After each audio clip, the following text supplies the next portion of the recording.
प्रधानमंत्री नरेंद्र मोदी, जब पूरे देश में वो हर चीज सोना बन जा रही है जहां पर मोदी जी हाथ रख रहे हैं, जब पूरे देश में मोदी लहर चल रही है, तब भला कौन होगा जो मोदी जी के काफिले को रोकने की हिमाकत कर सकेगा, हिम्मत कर सकेगा?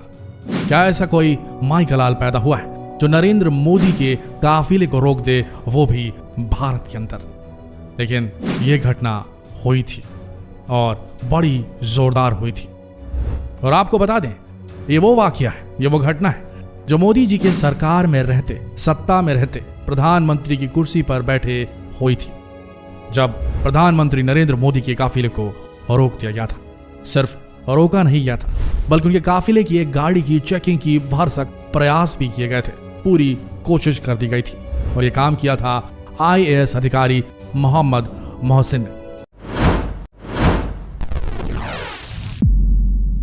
यह घटना है लोकसभा चुनाव 2019 की, जिसके मद्देनजर प्रधानमंत्री नरेंद्र मोदी ओडिशा के संबलपुर में एक चुनावी दौरे पर पहुंचे थे। इस दौरान कर्नाटक बैच के IAS अधिकारी मोहम्मद मोहसिन संबलपुर में जनरल ऑब्जर्वर के तौर पर तैनात थे। और जब वो जनरल ऑब्जर्वर थे, तभी उन्होंने प्रधानमंत्री नरेंद्र मोदी के काफिले को रुकवाया।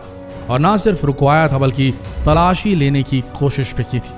और इस बात को लेकर प्राइम मिनिस्टर ऑफिस यानी कि PMO ने चुनाव आयोग से जोरदार शिकायत की, जिसके बाद चुनाव आयोग की टीम ने घटनाक्रम का जायजा लेते हुए तुरंत ओडिशा पहुंचकर इस चीज को सॉर्ट आउट किया था। इस दौरान यह चुनाव आयोग को SPG सुरक्षा के बावजूद तलाशी लेने की जानकारी मिली। और उसके बाद होना क्या था? चुनाव आयोग ने IAS अधिकारी मोहम्मद मोहसिन के खिलाफ कार्रवाई करते हुए उन्हें सस्पेंड कर दिया। जी हाँ, ये वो IAS अधिकारी हैं जिन्होंने नरेंद्र मोदी के काफिले को न सिर्फ रोका था, बल्कि उसकी चेकिंग तक करवा डाली थी। लेकिन नतीजा ये निकला कि उनके ऊपर कार्रवाई कर दी गई। 1969 में जन्मे 1996 बैच के IAS अधिकारी हैं मोहम्मद मोहसिन। लेकिन खैर, चुनावों में क्या क्या चीजें यहां से वहां पहुंचती है, कैसी कैसी चीजों का ट्रांसपोर्टेशन किया जाता है, कैसे जनता का मन चेंज किया जाता है, ये बात तो मेरे ख्याल से ये दुनिया जानती है। किस तरीके से पूरा खेल होता है, क्या क्या सप्लाई किया जाता है, किस चैनल से सप्लाई किया जाता है। लेकिन एक बात है जिसमें चुनावों की इस गहमा गहमे भी और इस महामारी के दौर में भी कुछ ऐसी घटनाएं हुई हैं जो ये दिखाती है कि इंसानियत के लिए अभी भी जगह है भारतीय पॉलिटिक्स में। जी हाँ, एक ऐसा ही किस्सा हुआ हाल ही में चल रहे बंगाल प्रचार के दौरान। देखिए, हमारे देश का VIP कल्चर कुछ ऐसा है कि जब इन VIP लोगों का काफिला सड़क से गुजरता है, तो आम जनता के लिए गाड़ियों के पहिए थाम दिए जाते हैं और लग जाता है लंबा ट्रैफिक जैम। और उसके बाद नेताजी बड़े आराम से अपने काफिले के साथ गुजर जाते हैं। लेकिन इनके इस काफिले को गुजारने के लिए हजारों की भीड़ ट्रैफिक जाम में फंस जाती है। और ये VIP एक भी बार नहीं सोचते कि उस ट्रैफिक जाम में कोई ऐसा भी फंसा हो सकता है जिसकी जिंदगी और मौत का सवाल हो। कुछ ऐसा ही हुआ इस बार के बंगाल में विधानसभा चुनावों के प्रचार के दौरान। देखिए, बंगाल में विधानसभा चुनाव को लेकर प्रधानमंत्री नरेंद्र मोदी से लेकर मुख्यमंत्री ममता बनर्जी तक ताबड़तोड़ रैलियां कर रहे हैं। ऐसे में बंगाल की सड़कों पर VVIP काफिलों की आवाजाही तेज है। सोमवार को बंगाल दौरे के दौरान PM मोदी का ऐसा ही काफिला बुर्दमान इलाके से गुजर रहा था। इस दौरान सामने से 2 एम्बुलेंस आती दिखी, जिसे प्रोटोकॉल तोड़कर PM मोदी के काफिले ने रास्ता दिया।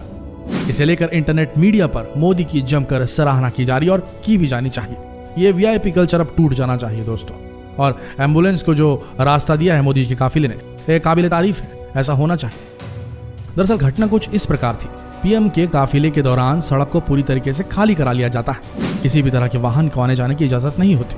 प्रधानमंत्री की सुरक्षा को ध्यान में रखते हुए उनके काफिले के लिए प्रोटोकॉल निर्धारित होते हैं। ऐसे में कोरोना काल में सोमवार को जब काफिले के सामने से 2 एम्बुलेंस आते दिखाई दिए, तो संवेदनशीलता दिखाते हुए PM की सुरक्षा में तैनात स्पेशल प्रोडक्शन ग्रुप SPG ने खास व्यवस्था के तहत उन्हें रास्ता दिया।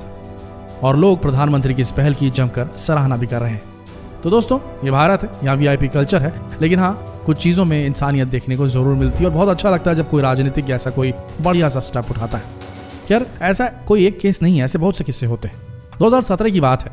बेंगलुरु में राष्ट्रपति प्रणब मुखर्जी मेट्रो लाइन का उद्घाटन करने के लिए पहुंचे थे और उनका काफिला कुछ ही देर में बेंगलुरु के ट्रिनिटी सर्कल से होकर गुजरने वाला था।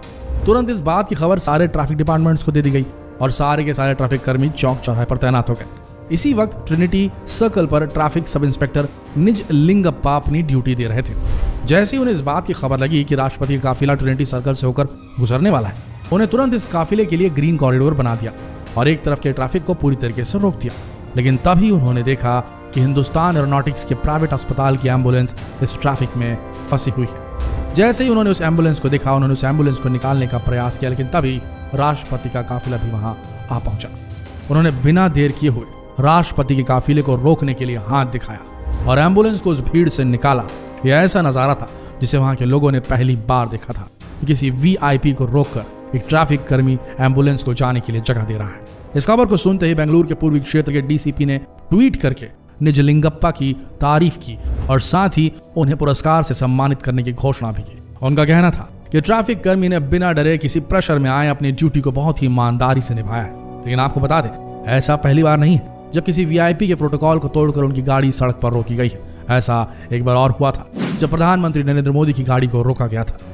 2017 के वक्त प्रधानमंत्री नरेंद्र मोदी मध्य प्रदेश के दौरे पे थे और इसी तरह एक दिन उनका काफिला रतलाम पहुंचने वाला था। जैसे इस बात की खबर रतलाम के आला अधिकारियों को पड़ी, सभी के सभी ट्रैफिक व्यवस्था को दुरुस्त करने में लग गए।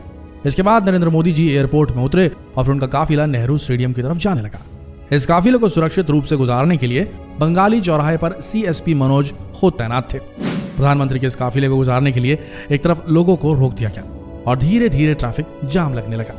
कई लोग इस ट्रैफिक जाम में बुरी तरीके से फंसते जा रहे थे। तभी सीएसपी साहब ने देखा कि इस ट्रैफिक जाम में 3 एम्बुलेंसेस फंस गई हैं, जिसमें एक महिला बहुत ही ज्यादा गंभीर अवस्था में है। लेकिन सीएसपी साहब के लिए प्रेशर इतना ज्यादा था कि उन्हें एक तो मोदी जी के काफिले को ग्रीन कॉरिडोर देना था, दूसरा उस महिला की जान भी बचानी थी। इसलिए उन्होंने मानवता को सर्वोपरि मानते हुए 3 में से एक एम्बुलेंस को अपने विवेक का परिचय देते हुए उस एम्बुलेंस के लिए रास्ता बनाया और उसे वहां से निकाल दिया और फिर उसमें बैठी महिला को तुरंत अस्पताल पहुंचाया गया।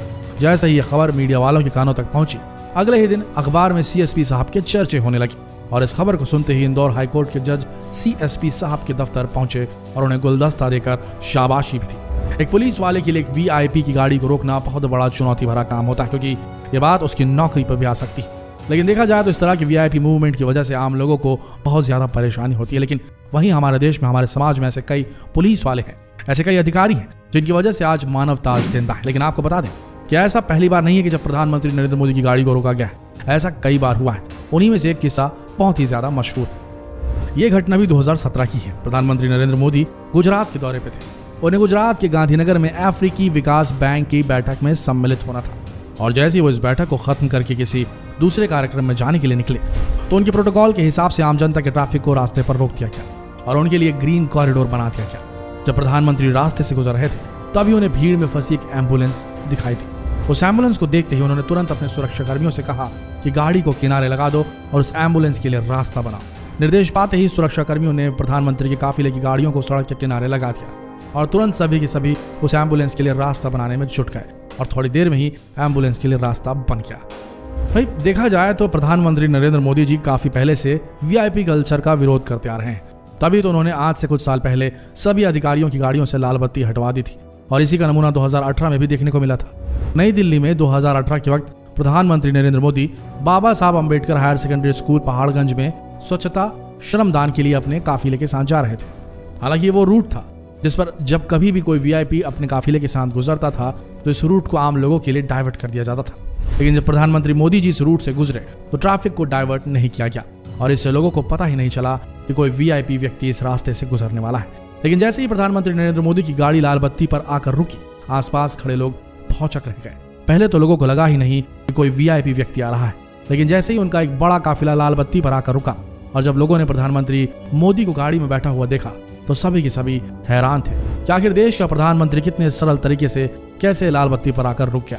लेकिन थोड़ी देर बाद जब ट्रैफिक लाइट की बत्ती हरी हुई, उनका काफिला आगे बढ़ गया। दोस्तों, आज के समय में हमें ऐसे नेताओं की जरूरत है जो मानवता को समझे, इस वीआईपी कल्चर को पूरी तरीके से समाप्त करें, क्योंकि इस वीआईपी मूवमेंट की वजह से आम जनता को बहुत ज्यादा परेशानी होती है। कई बार एम्बुलेंस इस वीआईपी मूवमेंट की वजह से फंसी की फंसी रह जाती है और लोग अपनी जान गंवा बैठते हैं। वहीं इस वीआईपी मूवमेंट की वजह से कई लोगों को अपने दफ्तर पहुंचने में देरी भी हो जाती है।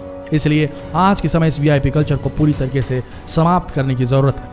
आपका क्या कहना है कमेंट सेक्शन में जरूर बताएं और इस मुहिम को, वीआईपी कल्चर को खत्म करने की इस मुहिम को आगे बढ़ाने के लिए इस वीडियो को जितना हो सके शेयर करें फेसबुक पर, व्हाट्सएप पर, यूट्यूब पर, ताकि लोग जागरूक हो सके। मिलते हैं अगले वीडियो में, तब तक के लिए आप सबका इस वीडियो के अंत तक बने रहने के लिए दिल से धन्यवाद।